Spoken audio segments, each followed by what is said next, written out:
Lots of golfers believe that if you don't transfer your weight to your trail side and your backswing, you will become a better ball striker.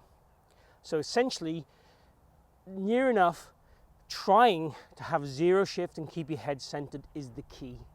Let me go through that and tell you if that's true or if there's a better option for you to play. So keeping the weight and the head centered in the backswing and keeping the weight in that lead foot will pretty much guarantee ball and turf contact. You will get nice crispy divots after the ball every time. So why not do it?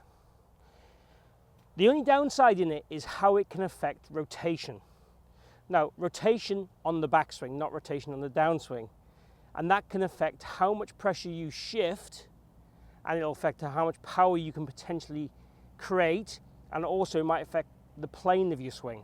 Let's get stuck into that. So that one there was a really sweet strike, and kind of what I'd recommend is if you're hitting a short iron, I absolutely endorse and love the thought of trying to keep your weight centered, keep your head centered, feel there's very little shift.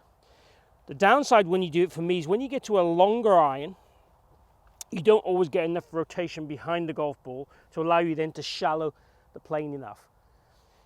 Now, what that causes essentially is one, there's less pressure shift, so there's less momentum in creating power and energy and using the ground. If you think of all sports, Usain Bolt, I often using this, when he's running, he's shifting pressure. Now, when you're trying to not shift pressure, you might still shift pressure. We essentially do need to shift pressure. Now, the best players, the data would show, would be in the backswing, when their arms are at the widest part, there's about 80% of your pressure on the trail foot. As you get into the kind of transition area, the pressure would shift back to only 60% of it being on the trail foot, so 40% the lead foot. Now, what I'm saying is for these short irons, we might well be more 50-50 at the top, and for the longer irons, we're going to try and feel that we're 60-40 at the top in that transition phase. But we're certainly going to shift to that 80% of pressure during the backswing. Now, with a short iron, we might only shift to 65% of pressure, so there's definitely less shift. And we're definitely going to feel, if we imagine it with our head, this center line in my head here, in the backswing I'd want to feel that that doesn't move with a short iron. With a medium to long iron, it would move probably as much as one eye, that's it. And with a driver, maybe to the outside of my head. So we're going to have different shifts for different clubs. Some of this will become natural, and some of it is going to be, a little bit more conscious. But what I'd say to you is trying to stay centered for short irons is great. As we get to longer clubs, we need to ensure that rotation is behind the ball, so this plane and that arm position is deeper on the way down. If we do not turn, which it makes it harder with no shift, it is very easy to come down in a more steep or overplane position, which then leads you to want to back up through the golf ball, which then destroys the whole advantage of having the weight not shift in the first place.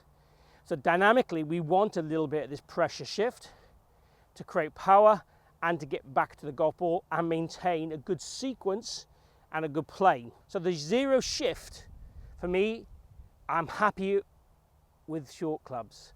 Just let it move with long clubs. Let's show you a long club and show you the difference. So I've got a 5 iron here, so I want to see a tiny bit of shift.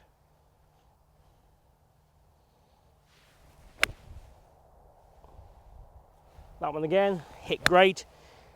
Ball and turf. The divot's not as deep as the short iron. The short iron, again, I tried to stay on that lead side as long as I could. Definitely felt good. Both the shots I'm happy with. So all that would change is I'm allowing the head to move a tiny bit when I get to longer clubs. And I'm feeling the pressure just shifts a tiny bit as the clubs get longer. So for me, yes, shifting less weight will help you get ball and turf contact consistently, but the detrimental side is if you don't turn correctly, you don't get the depth in your turn correctly, it can affect plane. Now you can fix that by trying to get a very deep fixed backswing in here, but again the backswing will become very short, and again that affects the power, the speed generation side of things. So there's pluses and minuses, but I think if you have a progressive system through the bag, you can't really go wrong. So the secret to getting good ball striking, ball and turf contact with all clubs happens with this progressive system.